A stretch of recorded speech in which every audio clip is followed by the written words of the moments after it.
Hello dear students, welcome back to our channel. Before starting with our today's topic, let me remind you once again that if you haven't subscribed to our channel yet, then please click on the subscribe button. Thank you. Let's begin with our today's topic. So let's start with our today's topic. In our previous lecture, we had discussed male reproductive system in detail. So now today we will have a look that what does female reproductive system involves, and let's have a look at its introduction. As the introduction says that the female reproductive system consists of following parts. What are those parts? A pair of ovaries, two ovaries, a pair of oviducts, one uterus, one vagina, external genitalia also known as vulva, a pair of vestibular glands and a pair of mammary glands. What are these? You must be knowing few things mentioned over here, few parts mentioned over here, but you must be unaware of the parts that are mentioned later in this section. Okay, तो इसमें से जो चीज़ आपको पता है, जो चीज़ आपको नहीं पता है, we are going to revise everything from the beginning. Okay, what is an ovary and what is a mammary gland? We are going to understand everything in detail. Okay, before beginning with its introduction. Furthermore, let's have a look at the diagram that is given in your textbook. Okay.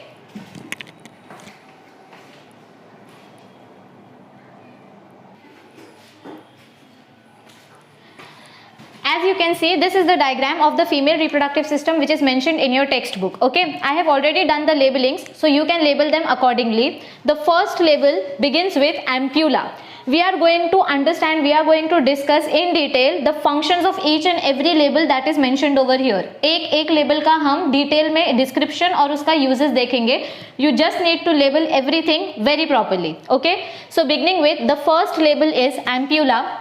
Okay, the second one is fundus, third one is fallopian tube, then next is ovarian ligament, the one which connects the ovary with the uterus, then this is the uterus, this one is the ovary, and the part of the fallopian tube which is holding the ovary, hand-like structure, is fimbriae. The structure in between the uterus is endometrium, which plays very crucial role during pregnancy. Then next one is cervix, the region which is present just above the vagina. And the last part is vagina, which enables the entry of the sperm. Okay, so these are certain labeling certain parts of the female reproductive system which play a very important role when we talk about female reproductive system. One of the most important labeling that I would like to mention over here is isthmus. Okay. Yeah. So this is nothing but the entry point when your ovarian ligament ends and the uterus part starts. तो यहाँ से जब ovarian ligament खत्म हो रहा है और uterus part start हो रहा है, that part is known as isthmus, from where your sperm enters into the uterus. Okay, we will have discussion about this part also later in our theory. All right, I hope that you have labeled the diagram. Let's move ahead. Okay. तो diagram आपने देख लिया कि female reproductive system दिखता कैसे है. अब one by one हम हर एक पार्ट को अंडरस्टैंड करने की कोशिश करते हैं. Okay, so we will begin with the first part, that is a pair of ovaries. Okay, first let us try to understand that what is an ovary. Okay, so this is the introduction and the description about the ovary. What is the first point say? That it is a primary female sex organ. मैंने आपको last time भी बताया था कि primary हम जब बोलते हैं तो उसका मतलब क्या होता है in terms of organs, that it is the most important organ of any system. Okay, so ovary is the primary female sex organ which mainly produces what is its main function? Its main function is to produce egg, or we also call it as ovum, and the female reproductive hormones, okay, like progesterone, estrogen, etc. So this is the first point of ovary. What does the second point say? It is solid. Okay, the ovaries are pretty solid. They are oval in structure. Diagram में हमने देखा कि ovary looks like this. They are oval in structure, almond shape, बादाम के जैसे थोड़ा बहुत, not exactly but somewhat. It is 3 centimeter in length. These are the dimensions. Please make sure that you pay attention to the dimensions, because sometimes it is asked in as MCQ or in entrances.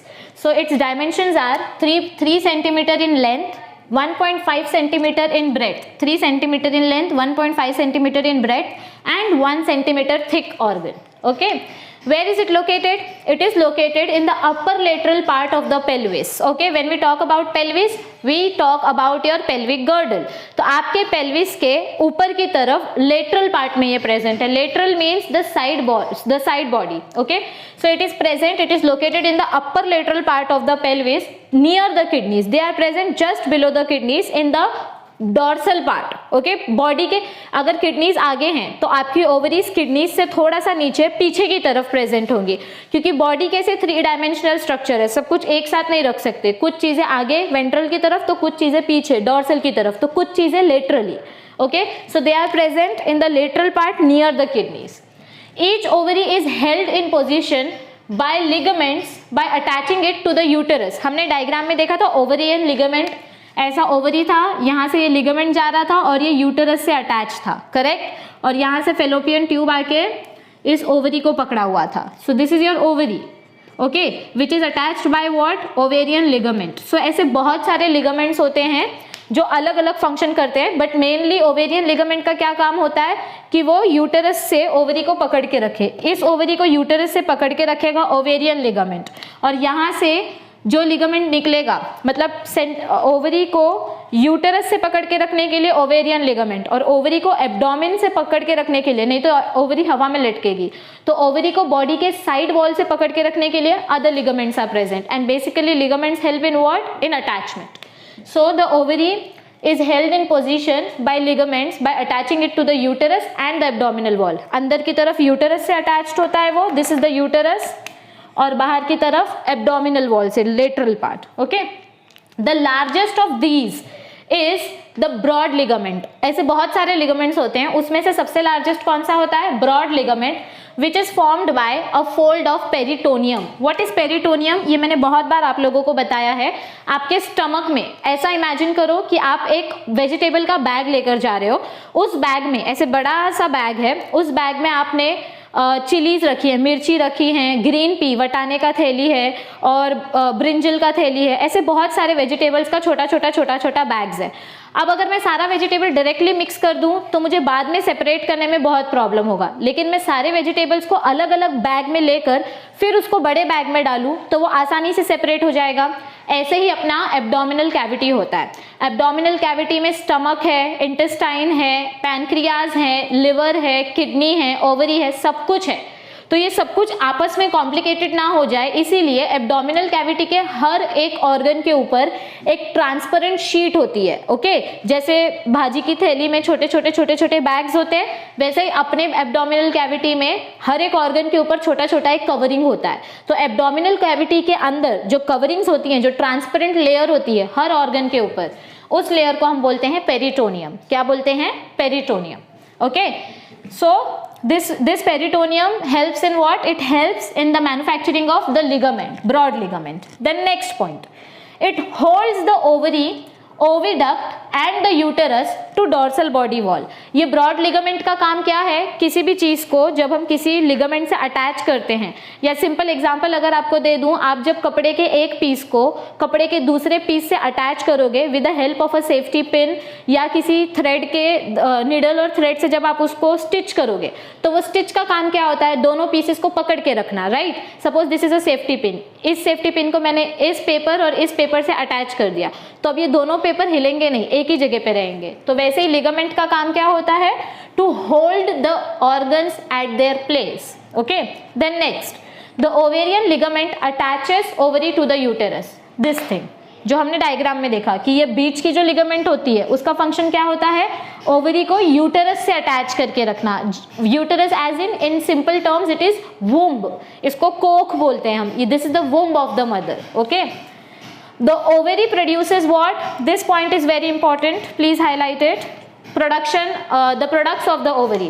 So the ovary produces what? Ovary produces 5 important hormones. Which are those hormones? Estrogen, progesterone. Estrogen and progesterone determines the menstrual cycle and the pregnancy period. Okay, relaxin is the hormone which helps in relaxing the pubic cavity or the pelvis cavity during parturition, जब बच्चे को deliver करना होता है तो आपका pubic symphysis और आपका पेल्विस रीजन थोड़ा सा ब्रॉड करने के लिए रिलैक्सिन हार्मोन काम आता है।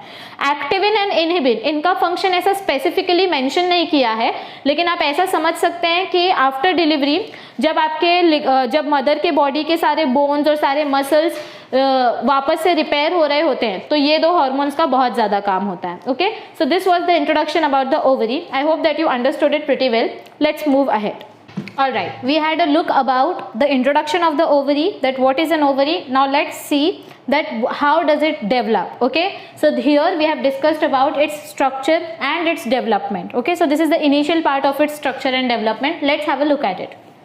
Okay, so each ovary is a compact structure differentiated into central part called medulla and the outer part called cortex. So अगर मैं आपको ड्रॉ करके दिखाऊं, so suppose this is an ovary, इसका जो सेंट्रल पार्ट है, this central part is known as what, the central part is known as medulla. It is filled with many other organelles in it. Okay, बहुत सारे sales होते हैं, बहुत कुछ होता है इसके अंदर। तो medulla is a very compact structure. और जो आउटर पार्ट है, the outer region is known as the cortex region. अब तक आप इस वर्ड से यूज टू हो गए होंगे। Okay, The cortex is covered externally by a layer of germinal epithelium. क्या बोला है हमको यहाँ पर कि ये जो कॉर्टेक्स रीजन है, ये कॉर्टेक्स रीजन किससे कवर्ड होता है? ऐसे सेल्स होते हैं इस कॉर्टेक्स रीजन के आउटर पार्ट में, and these cells are covered by what? This layer is covered by which type of cells? Germinal epithelial cells. Which cells? Germinal epithelial cells. मैं बार बार ये रिपीट क्यों कर रही हूँ? Because these are your germ cells. और हमने cell division के introduction में पढ़ा था कि germ cells are sex cells. Male में ये germ cells sperm बनते हैं और फीमेल में ये germ cells ओवरी बनती हैं। कैसे, इसका पूरा पाथवे हम आज देखने वाले हैं। ओके, सो ये आपका जो कॉर्टेक्स रीजन है वो कौन से सेल से सराउंडेड होता है? जर्मिनल एपिथेलियम से। The medulla consist of what? The middle part consist of what? It consist of loose connective tissue which is also called as stroma. मतलब अंदर इसके बहुत ज्यादा लिक्विड पार्ट होता है which is loosely held. It contains blood vessels for the supply of the blood and oxygen. It contains lymph vessels for the supply of lymph, that is fatty tissue, and it also contains nerve fibers. Okay, so medulla में ये composition होता है, blood vessels, lymph vessels and nerve fibers. The outer cortex, ये जो cortex region है, it is more compact and granular structure. ये बाहर का region ज़्यादा compact है और ज़्यादा granules है यहाँ पर, मतलब ज़्यादा cells present हैं। जो उन cells को हम क्या बोलते हैं? There are many tiny masses of cells present which are called as ovarian follicles. ये जैसे हमारा इंट्रोडक्शन खत्म हो जाएगा आपको मैं डायग्राम दिखाऊंगी कि ओवेरियन फॉलिकल कैसा दिखता है। मतलब यहाँ पर ये ओवरी का जो कॉर्टेक्स रीजन है, यहाँ पर ऐसे ग्रुप ऑफ सेल्स होते हैं। ओके, यही जर्म सेल्स थोड़े से मेच्योर होके क्या बन जाते हैं? ओवरी के सेल्स बन जाते हैं, क्योंकि जर्म सेल का मतलब ही होता है sex cells. And what are the sex cells in female? First point of introduction, ovary. Okay, तो ओवरी का स्टार्टिंग सेल जो होगा उसको हम क्या बोलेंगे? ओवेरियन फॉलिकल बोलेंगे। जर्म सेल से बना ovarian follicle. These are collectively formed from the immature ova originating from cells of the dorsal endoderm of the yolk sac. इस पूरी लाइन का मतलब समझना बहुत बहुत इंपॉर्टेंट है। वापिस से ये पॉइंट बोलती हूँ, क्या बोला गया है यहाँ पर? ये सब कुछ एंडोडर्म मेड्यूला और कॉर्टेक्स या पूरा का पूरा ओवरी कहाँ से आया है? All this is collectively formed from where? From the immature ova which is originating from where? ये ओरिजिन कहाँ से है इसका? From the dorsal endoderm of the yolk sac. मतलब जब मेल और फीमेल सेल्स का, मेल और फीमेल सेक्स ऑर्गन का इंटरकोर्स हुआ होगा तो सेक्स सेल्स इंट्रोड्यूस हुए होंगे, स्पर्म और ओवरी का फ्यूजन हुआ होगा। स्पर्म और ओवरी का फ्यूजन जब होता है तो जाइगोट बनता है एज फर्टिलाइज्ड प्रोडक्ट। ओके, सो जब फर्टिलाइजेशन होकर जाइगोट बना तो उस जाइगोट का डेवलपमेंट होके वो बनता है एम्ब्रियो। ओके, और जब एम्ब्रियो बनता है तो मैंने आपको लास्ट टू लास्ट लेक्चर में बताया था कि एम्ब्रियो 3 लेयर्स में डिवाइडेड होता है, endoderm, mesoderm and ectoderm. Okay, ectoderm का अलग डेस्टिनी होता है, मीसोडर्म का अलग डिफरेंशिएशन होता है और एंडोडर्म का अलग डिफरेंशिएशन होता है। मैंने ये चीज बार बार बताई है कि एक्टोडर्म आगे जाके हो सकता है कि नर्वस टिश्यू का पार्ट बने, हो सकता है कि स्किन के सेल्स बनाए, कुछ भी हो सकता है। और एंडोडर्म का भी अलग अलग रोल होता है, ओके, क्योंकि ये तीनों लेयर्स से जो सेल्स निकलते हैं ये अलग अलग टिश्यू के मेंबर्स बनते हैं। क्या बनते हैं ये? अलग अलग टिश्यू के मेंबर्स।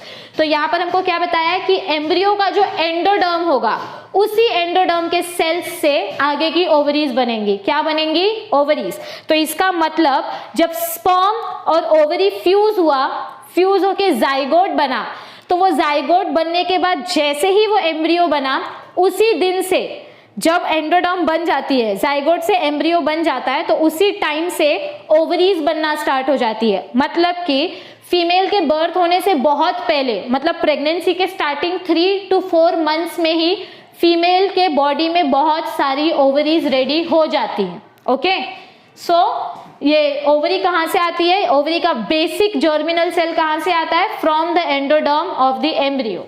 ओके, क्योंकि योक सैक कहाँ होता है? एम्ब्रियो में होता है, इसीलिए मैं डायरेक्टली बोल रही हूँ from the embryo. The cells migrate to the gonadal ridge. क्या बोला है हमको इधर पे? यही सेल्स, ये जो सेल्स हैं, ये सेल्स कहाँ माइग्रेट हो जाएंगे? एम्ब्रियो में वो सेल्स बन रहे हैं, ओवरी के सेल्स बन रहे हैं। धीरे धीरे करके जैसे जैसे embryo will convert into fetus, उसका बॉडी बढ़ता जाएगा और बॉडी में से ऑर्गन्स निकलेंगे, हाथ निकलेंगे, मतलब पेक्टोरल गर्डल्स निकलेंगे, पेल्विक गर्डल के ऑर्गन्स निकलेंगे, 4 आर्म्स, फिर 4 लेग्स, ऐसे अलग अलग ऑर्गन बनेगा, रिप्रोडक्टिव ऑर्गन बनेगा। तो धीरे धीरे करके ये जो सेल्स है जो एम्ब्रियो के पास बने थे, वो सेल्स अब कहाँ पर शिफ्ट हो जाएंगे? गोनैड्स के पास। And what is gonad? The ovary, okay, the reproductive organ, the primary reproductive organ of female. हमने लास्ट टू लास्ट लेक्चर में पढ़ा था, गोनैड मतलब सेक्स ऑर्गन। ओके, जैसे मेल में टेस्टिस, वैसे फीमेल में ओवरी। तो ये सेल्स कहाँ पर शिफ्ट हो जाते हैं? माइग्रेट होना मतलब स्थलांतर करना, शिफ्ट हो जाना। कहाँ शिफ्ट हो जाते हैं? गोनैड्स के पास। गोनैडल रिज मतलब गोनैड की बाउंड्री के पास, बॉर्डर के पास। During embryonic development and there they divide mitotically. जैसे जैसे एम्ब्रियो बड़ा होगा, सेल्स का पॉपुलेशन बढ़ेगा, सेल्स का पॉपुलेशन बढ़ेगा तो एम्ब्रियो की साइज बढ़ेगी, एम्ब्रियो की साइज बढ़ेगी तो एम्ब्रियो के ऑर्गन्स डेवलप होंगे, और जैसे एम्ब्रियो के ऑर्गन्स डेवलप होंगे, जैसे जैसे वो फीटस में कन्वर्ट होगा, वैसे वैसे ये सेल्स गोनैड्स के पास पहुंच जाएंगे। और वहां पर पहुंचने के बाद ये कैसे डिवाइड करेंगे? Mitotically, equational division. Okay, now these cells are called oogonia। तो जो सेल्स एम्ब्रियो के पास बने थे, अब जब वो अपने गोनैड के पास पहुंच गए, अपने ओवरी के पास पहुंच गए, तो अब उनको हम क्या बोलेंगे? oogonia। oogonia are nothing but your primary cells of ovary, first stage of ovarian follicles और first stage of ovarian cells. Okay, अब डायग्राम देखते हैं with the help of projector and let us try to understand that how it actually looks, the medulla and the cortex. Okay, so as we discussed that the follicles once are ready, they are called as oogonia. Okay, now let us see that how does this oogonia or the primary follicle looks like. पहले एक बार diagram देख लेते हैं हमारे ovary का। This is the TS of ovary. Okay, what is TS? Transverse section. When you cut the ovary transversely, this is how it looks like. Okay, so this is the cortex region, the outer region, and this is the medullary region. Okay, the inner region, which contains of what? Which contains of blood vessels. As you can see, these are the blood vessels. Okay, and these are the stages of your development of an egg. Okay, एक egg कैसे develop होगा, ovary के अंदर eggs कैसे बनते हैं वो हमको यहाँ पर बताया। ओवरी कैसे बनता है? From the endoderm of the yolk sac, और फिर उस ओवरी के अंदर एग का डेवलपमेंट कैसे होता है वो हम स्टेप बाय स्टेप डिस्कस करेंगे। Okay, alright, let's continue with the theory part that we were discussing. Okay, as the oogonia continue to grow in size, they are surrounded by a layer of granulosa cells and form the rudiments of the ovarian follicles। मतलब क्या? जैसे जैसे हमारा oogonia develop होगा, वैसे वैसे उसके आजू बाजू में क्या ग्रो होंगे? ग्रैन्युलोसा सेल्स ग्रो होंगे। क्या ग्रो होंगे? Granulosa cells. As you can see, this is the primary follicle, मतलब these are your initial ovarian cells. जैसे जैसे ये सेल्स डेवलप होंगे, इनके बाजू का जो ये ब्राउन कलर का लेयर है, ये ब्राउन कलर का लेयर थिक होता जाएगा, as you can see, and these brown coloured layers are known as, what are they known as? They are known as granulosa cells. I'll show you the diagram of the developed ovule so that you can understand it properly. Yes, see, these are your granulosa cells. As you can see the labeling, these are your granulosa cells, and this is the developed ovule, a single egg. Moving behind, I mean moving further with the topic, that the oogonia cells develop ahead to form what? To form primary follicle. Okay? Yeah. ये oogonia cells develop करके हमको क्या देंगे? They will give us rudiments of the ovarian follicle. Rudiment का मतलब क्या होता है? The initial part of the ovarian follicle, मतलब ovarian follicle बनने से पहले का जो stage है, that is known as the rudiment. Okay? The process of oogenesis starts much before the birth of the female baby. ये मैंने आपको अभी थोड़ी देर पहले बताया था कि oogenesis मतलब एग बनने का प्रोसेस, ओवरी का फॉर्मेशन, उसका डेवलपमेंट, ये सब कब होता है? Even before the female baby is born. Baby के बॉर्न होने से पहले ही द प्रोसेस स्टार्ट्स. एग बनना उसके पहले से ही स्टार्ट हो जाता है. और जब तक ये बेबी हमारा 3 महीने का होता है, by the time the fetus is 3 months old और 12 weeks you can say, the ovary is fully formed within the body and that is why you can determine the sex of the child after the period of 3 months. आपने सुना होगा कि sex determination करने के लिए appropriate time 3 months का होता है. वैसे तो फर्स्ट मंथ में भी हो जाता है with the help of amniocentesis technique. Let's not go there, will discuss about it later. लेकिन 3 months के बाद आसानी से जेंडर कैसे पता चलता है? Because after 3 months there is proper development of all the internal sexual organs. Okay, so it has more than 2 million primordial follicles. क्या बोला गया है हमको यहाँ पर कि एक ओवरी के अंदर कितने follicles होते हैं? primordial follicles more than 2 million. Please pay attention now. See, this is your primordial follicle. Primary follicle से भी पहले का follicle, which is not at all developed, जो सिर्फ बन गया है. धीरे धीरे करके जैसे जैसे डेवलप होगा वैसे वैसे वो प्राइमरी स्टेज में एंटर करेगा, सेकेंडरी स्टेज में एंटर करेगा, टर्शरी स्टेज में एंटर करेगा. लेकिन सबसे इनिशियल स्टेज को हम क्या बोलेंगे? Primordial follicle. Okay, which is the rudimentary stage. All right. Okay, let's move ahead. Okay. The cells of the germinal epithelium give rise to groups of oogonia projecting into the cortex in the form of cords called egg tubes or flugger. Okay, क्या बोला गया है हमको इधर पे? That these cells, the cells of oogonia, okay, the cells of germinal epithelium, they give rise to the group of oogonia. यहाँ देखो, ये आपका germinal epithelium है. This is the cortex region. Okay, let me see. Yeah, see, as you can see the labeling of the germinal epithelium. ये cortex region का germinal epithelium है. ये germinal epithelium cells से क्या बन रहे हैं? Primordial follicles बन रहे हैं. ये primordial follicles के बाजू में क्या बनेगा? आपके छोटे छोटे कॉर्ड लाइक स्ट्रक्चर बनेंगे, ट्यूब्स लाइक स्ट्रक्चर बनेंगे जो इनको सपोर्ट देंगे, इन प्रिमोडियल फॉलिकल्स को सपोर्ट प्रोवाइड करेंगे. And these tubes are known as what? Pfluger. Okay, P is silent over here or you can pronounce it as per your convenience. You need to remember the spelling properly.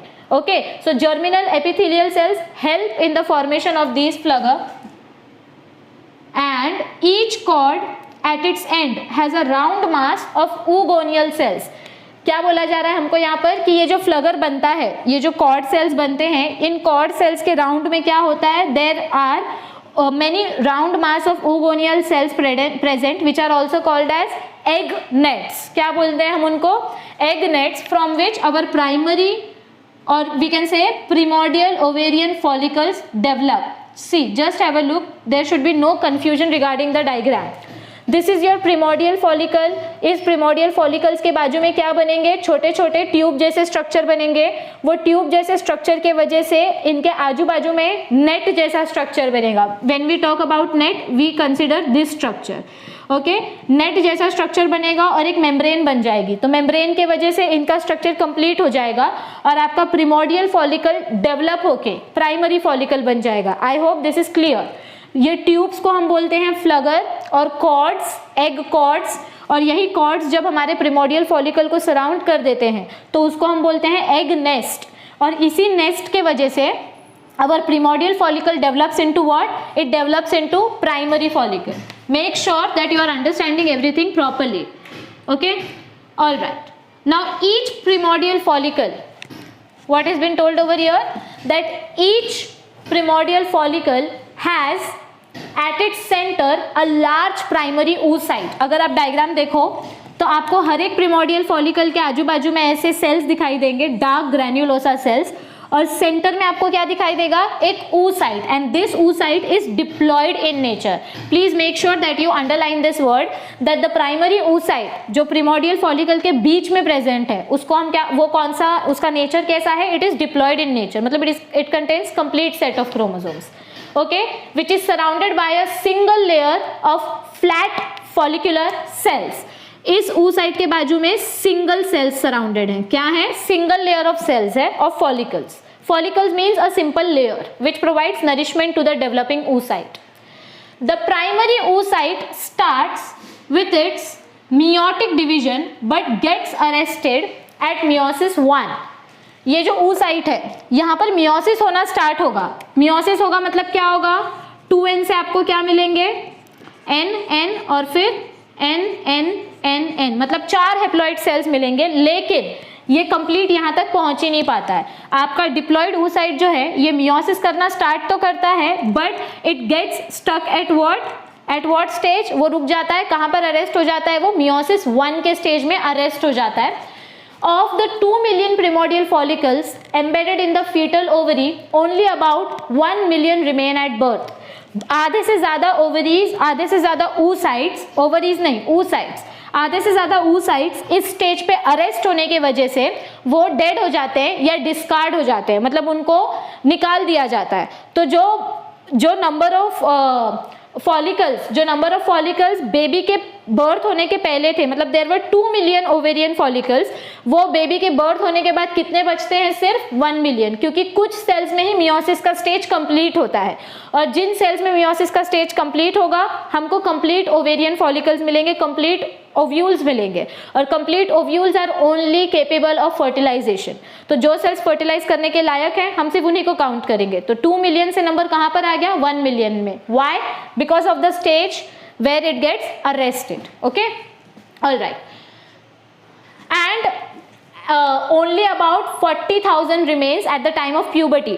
Baby के पैदा होने तक 1 million बचते हैं, लेकिन जब baby मतलब the girl child when it grows, जब वो 13 से 14 साल की होती है, when the girl acquires an age of 13 to 14 years, when her puberty hits, जब उसका मेंस्ट्रुअल साइकिल स्टार्ट होता है, तब तक सिर्फ कितने बचते हैं, 40,000, क्योंकि तब तक भी उनका मियोसिस स्टॉप होते जाता है, और जैसे जैसे मियोसिस स्टॉप होगा population will reduce in number. So please make sure that you underline these numbers. There are very less numbers in biology. See there is a speciality about biology. एक तो biology में कम numbers use होते हैं, लेकिन जितने भी numbers use होते हैं प्रॉब्लम यह है कि आपको वो सारे याद होने चाहिए. सो जब हमारा जाइगोट बढ़ रहा है, जब एम्ब्रियो बन रहा है, एम्ब्रियो से ओवरी बन रही है, और फिर ओवरी से ओव्यूल्स बन रहे हैं, तो आपको याद रखना है कि इनिशियली कितने फॉलिकल्स होते हैं, 2 मिलियन. फिर ये 2 मिलियन फॉलिकल से डेवलप होके कितना बनता है, मतलब डिवाइड हो के आधे मियोसिस 1 में अरेस्ट हो जाते हैं, और आधे जो बचते हैं कितने बचते हैं, 1 मिलियन. फिर जब बेबी का बर्थ होता है तो बेबी, जब the girl child when she grows, तो उसके प्यूबर्टी होने तक कितने बचते हैं, ओनली 40,000, क्योंकि बीच बीच में वो मियोसिस 1 के स्टेज में अटक रहे हैं, because of which it can not develop further. Okay, let's move ahead.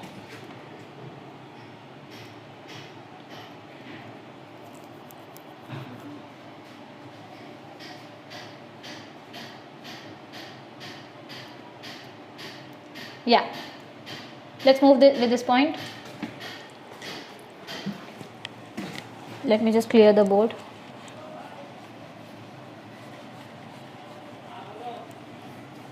Okay, now what has been told over here, that the large scale destruction of primordial follicles during growth is called atresia. मतलब 2 million से 1 million बचा, तो ये 1 million जो बाकी का गायब हो गया बिकॉज ऑफ इम्प्रॉपर डेवलपमेंट और because of getting arrested eight meiosis 1, उस फेज को, उस प्रोसेस को हम क्या बोलते हैं, एट्रेसिया.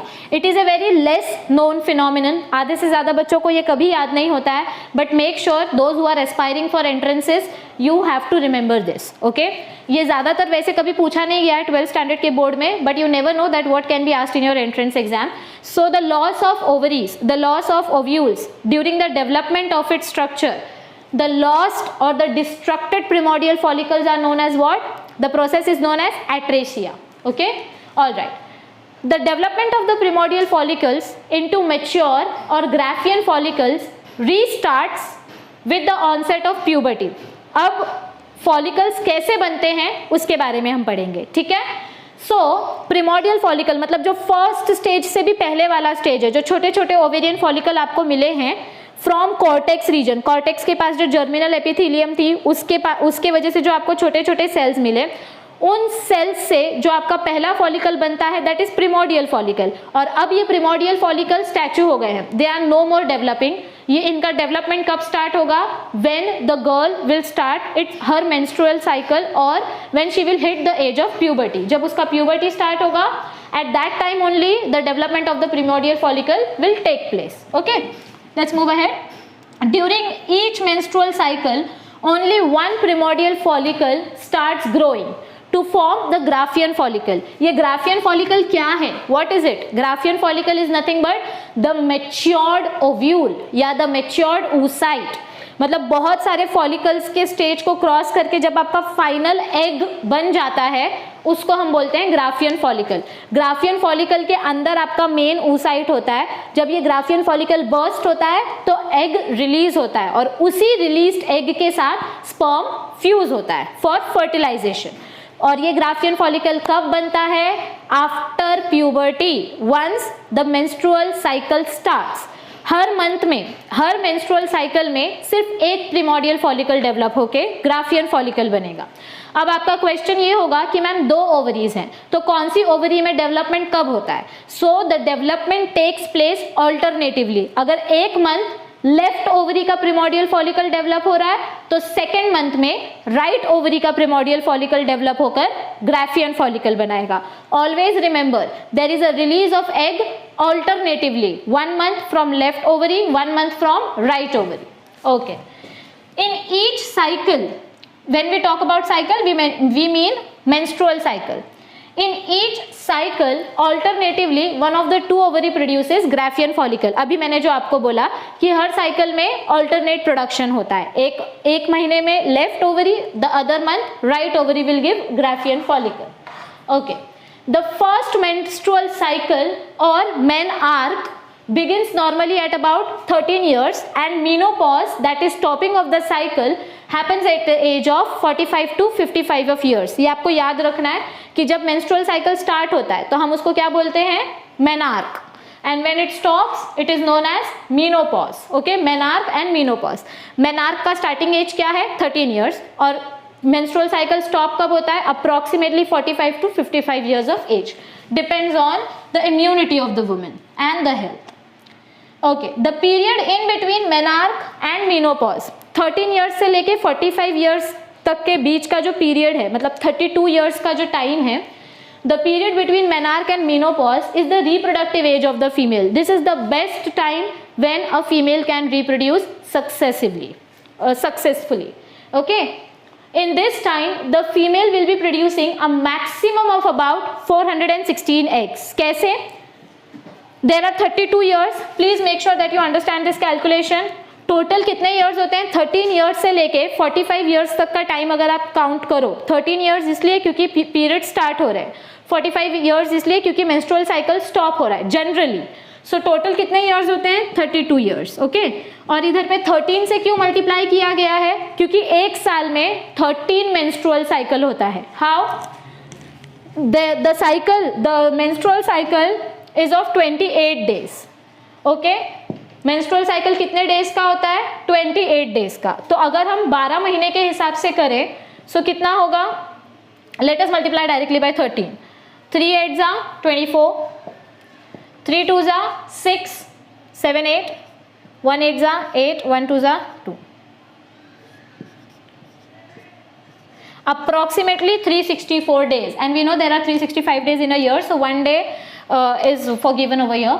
So approximately, हम approximation की बात कर रहे हैं कि फीमेल का जो रिप्रोडक्टिव एज होता है 13 साल से लेकर 45 ईयर्स ऑफ एज तब तक 32 ईयर्स में हर साल 13 बार मेंस्ट्रुअल साइकिल आता है। तो टोटल एग्स कितने बनते हैं फीमेल की बॉडी में? 416 एग्स। मतलब टेक्निकली अगर देखा जाए तो she can give birth to 416 children, but that is not at all possible because the period of pregnancy is in itself is a 9 month, and there are lot more technicalities into it, so just don't assume it. मैंने ऐसे ही बोल दिया है, there is not at all possible कि 416 eggs को fertilize किया जाए. हाँ, if we are talking about artificial fertilization then it is possible. Okay, मतलब ओवरी को निकाल के, सॉरी ओवरी नहीं, एग को निकाल के artificially inseminate किया जाए, then you can get those many children, but normally it is not possible.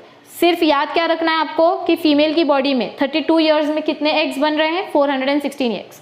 याद रखने जैसी कोई चीज़ नहीं, it's a simple calculation, so you can calculate it. Okay, now let's discuss about ovarian histology of a mature female.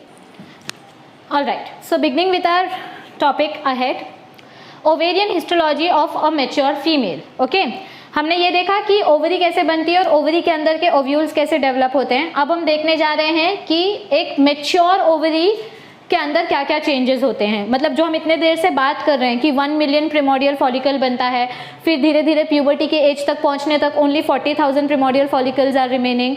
So what after that, इनका maturation कैसे होता है, that we are going to discuss. यहाँ पर introduction के initial part में ज़्यादा कुछ इंपॉर्टेंट नहीं दिया है, so let's just read it quickly. In the histology of the ovary, we have discussed the primary structure of ovary.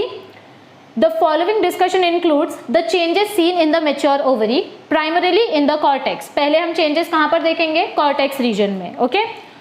The different stages of development of the oocyte can be seen over here. ये आपका final oocyte है. This is your final oocyte. लेकिन यहाँ तक पहुँचने से पहले ये कौन कौन से stage से cross होता है वो हम पढ़ेंगे.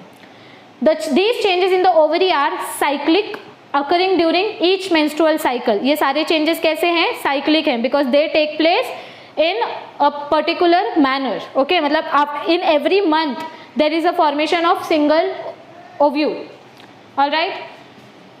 Okay, and it involves maturation of the primordial follicles into primary. देखो आपका primordial follicle कैसे mature हो रहा है, it is first forming primary follicle, then secondary, then tertiary, and then the final mature follicle. Follicle means your final oocyte or egg cell. Okay, each primary follicle has multi-layered cuboidal follicular cells. क्या बोला गया है हमको यहाँ पर कि आपका ये जो प्राइमरी फॉलिकल है, ये प्राइमरी फॉलिकल के पास क्या होते हैं, बहुत सारे आउटर ये जो ब्राउन कलर के सेल्स आप देख रहे हैं, they are the multilayered cuboidal cells. The stroma cells and the theca, क्या बोला जा रहा है यहाँ पर, द स्ट्रोमा सेल्स. स्ट्रोमा मतलब ये साइटोप्लाज्म के cells. The stroma cells they add theca over the follicle. Theca means extra layers.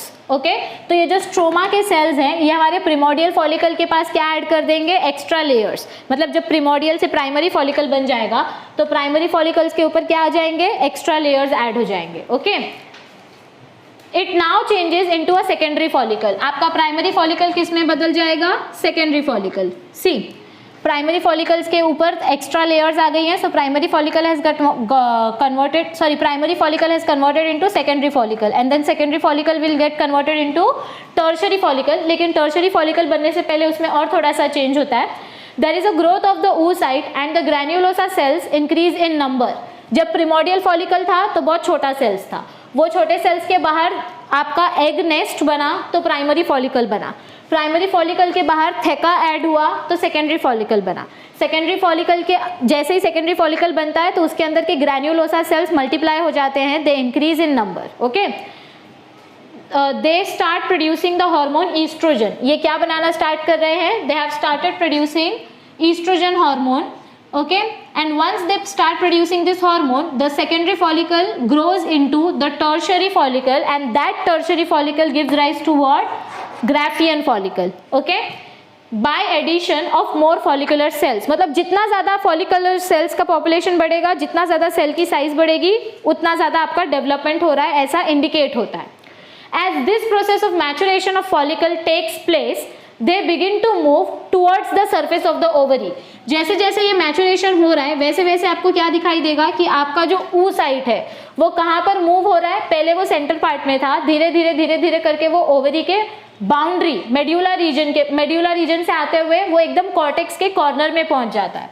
और फिर जब आपका ग्राफियन फॉलिकल्स का साइज बहुत ज़्यादा बढ़ जाता है, पॉपुलेशन बहुत ज़्यादा बढ़ जाता है, the Graafian follicle will press the follicle, जो ग्राफियन सेल्स है, जो ग्रैन्युलोसा सेल्स हैं, वो प्रेशर अप्लाई करेंगे आउटर ओवेरियन वॉल पे against the thin wall of the ovary, giving it a blistered appearance. Blistered as in आपका ovary का structure अगर ऐसा है तो प्रेशर अप्लाई होने की वजह से वो थोड़ा सा डिस्टर्ब हो जाएगा, आड़ा टेढ़ा उसका स्ट्रक्चर हो जाएगा।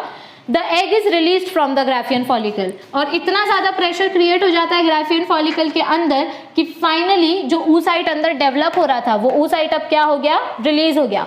मतलब इतना ज्यादा प्रेशर अप्लाई हो जाता है कि oocyte gets released out of the ovary and now you get your mature ovum. Okay, the egg is release from the Graafian follicle during ovulation period. ये ओव्यूलेशन पीरियड क्या होता है, ये आप मेंस्ट्रुअल साइकिल के टाइम पे पढ़ेंगे। And the ovulation period means after periods when egg releases. Okay, periods 4 दिन के होते हैं, menstrual cycle mostly 4 days के होते हैं। 4 days के बाद 10th day पे, 10th या 12th day पे there is a release of egg and that is the most suitable time considered for pregnancy. Okay, उस टाइम पे अगर sexual intercourse होगा तो sperm आसानी से egg तक पहुंच सकते हैं और उसको fertilize कर सकते हैं क्योंकि उसी टाइम पे egg release हुआ है। Okay, so that is the period which is known as ovulation, release of egg, and the remaining part of the follicle changes into a temporary endocrine gland called corpus luteum. Let me show you the diagram so that you can understand it clearly. Yes, see. आपका primary follicle के ऊपर layers add हुए, it got converted into secondary follicle. ये सब कब हो रहा है, ड्यूरिंग मेंस्ट्रुअल साइकिल। जब आपका मेंस्ट्रुअल साइकिल स्टार्ट होता है, the first day of your periods, उसी टाइम पे प्रिमोडियल फॉलिकल का डेवलपमेंट स्टार्ट हो जाता है। धीरे धीरे करके that primordial follicle will get converted into primary follicle, primary follicle से सेकेंडरी फॉलिकल बनेगा। अब पीरियड स्टॉप हो चुके हैं बट फॉलिकल का डेवलपमेंट चालू ही है। सेकेंडरी फॉलिकल से वो टर्शरी फॉलिकल बना, टर्शरी फॉलिकल से it got converted into a complete developed graphian follicle. Okay, this is around 12th day का structure. Okay, और finally day 14th पे, मतलब after 4 days of periods के 4 days plus 10 days, total 14 days. So 14th day पे आपका egg release हो गया, egg तो बाहर आ गया, egg यूटरस में आ जाएगा, सॉरी यूटरस नहीं, फेलोपियन ट्यूब में आ जाएगा, लेकिन जो अंदर बचेगा what is that? That is known as what? Corpus luteum. ये जो अंदर बचा है that is known as corpus luteum and this corpus luteum helps for pregnancy. Okay, let us see how. या see, after the ovulation the remaining part gets converted into a temporary endocrine gland which is known as corpus luteum. If fertilization does not take place, imagine करो कि egg तो release हो गया fallopian tube में, लेकिन उस time पे sexual intercourse ही नहीं हुआ, स्पर्म्स ही नहीं आए अंदर, फर्टिलाइजेशन ही नहीं हुआ, तो so if fertilization does not take place the corpus luteum degenerates into a white scar called corpus albicans. तो अगर ये फर्टिलाइजेशन नहीं हुआ तो कॉर्पस ल्यूटियम किस में कन्वर्ट हो जाएगा, corpus luteum will become corpus albicans like this. ये कॉर्पस ल्यूटियम अगर फर्टिलाइजेशन हुआ होता, अगर सेक्सुअल इंटरकोर्स हुआ होता, स्पर्म पहुंचे होते एग तक, तो आपका कॉर्पस ल्यूटियम नरिशमेंट प्रोवाइड करता, लेकिन सेक्सुअल इंटरकोर्स हुआ ही नहीं या सेक्सुअल इंटरकोर्स हुआ पर फर्टिलाइजेशन नहीं हुआ, तो आपका ये corpus luteum after particular period of time किस में कन्वर्ट हो जाता है, कॉर्पस एल्बिकम में। Alright, and this corpus albicans then further control the regulation of the different hormones. Okay, now we will discuss the structure of the Graafian follicle, जो हम इतने time से बात कर रहे हैं, developed ovule. Okay, graphian follicle is a mature ovarian follicle. An eccentric secondary oocyte is surrounded by a non-cellular layer of zona pellucida which is secreted by the vitelline membrane of oocyte. क्या बात कर रही हूँ मैं, ये इतना बड़ा बड़ा वर्ड्स क्या है। This is your graphian follicle. ये graphian follicle का जो सबसे outer layer है, this is vitelline envelope. ये vitelline envelope क्या secrete कर रहा है, it is secreting a particular cells which are known as zona pellucida. This theca externa is vitelline envelope, theca interna contains zona pellucida cells. zona pellucida cells के अंदर क्या है, यहाँ पर अंदर ग्रैन्युलोसा सेल्स हैं। ये ग्रैन्युलोसा सेल्स एग के पास जमा होकर क्या बनाएंगे, कोरोना रेडिएटा, मतलब एक क्राउन जैसा, एक ताज जैसा स्ट्रक्चर बनाएंगे जिसको हम बोलते हैं कोरोना रेडिएटा। कोरोना रेडिएटा के अंदर जो लिक्विड है, yellow coloured liquid, that is the corpus luteum, okay. And this corpus luteum contains what, उस कॉर्पस ल्यूटियम के अंदर क्या है, oocyte। सो मतलब हमारा एग बहुत छोटा है लेकिन फॉलिकल का बहुत ज्यादा इंपॉर्टेंस है, okay.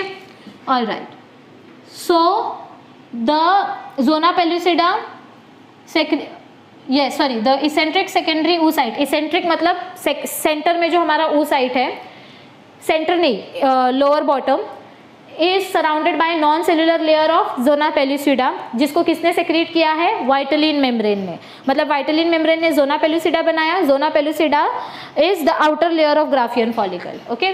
The outer most protective and fibrous covering is called थेका externa, सबसे बाहर की लेयर को थेका एक्सटर्ना बोलेंगे, और उसके जस्ट अंदर जो सेकेंड लेयर है दैट इज थेका इंटरना।